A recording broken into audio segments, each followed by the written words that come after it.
Eto mga idol, nakaraang araw lamang ay parihong natalo ang dalawa nating pambato na sila Mike Lania at Romero Dono. Parihong knockout ang sinapit ng dalawa sa Amerika. Eto naman kahapon isang Pinoy ang dumayo sa bansang Japan na si Arnold Garde. Nakalaban niya ang Japanese na si Ryota Yamayuchi. Knockout sa round 2 ang sinapit ng ating pambato mga idol.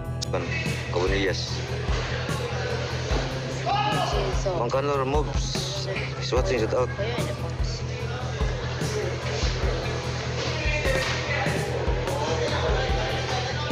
Oh, shout out sa akong bro, George Nakamers.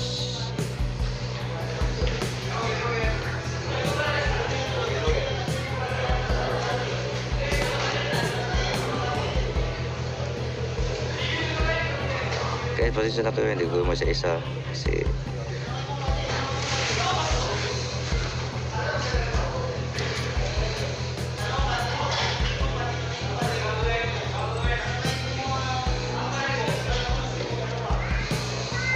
shout out sa akong kumpare, Janry Banel is watching.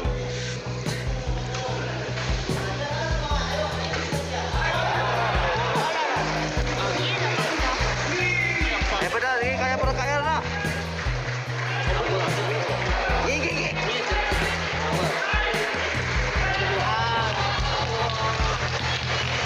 Kita din igo man. Tol, Lonay Tijo is watching. Tol. Wala si Miloya. Wala gitu ba ang Pinoy ba din kita usaha sa pan.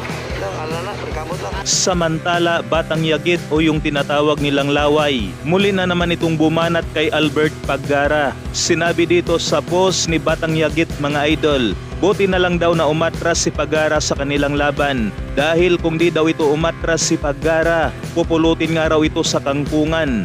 May pahabol pa nga itong si Batang Yagit. Di nga raw siya tulunggis para pumatol sa halagang Turkey. Pati si Kuya Lods o Jason Casimero, di rin nakaligtas dito kay Batang Yagit.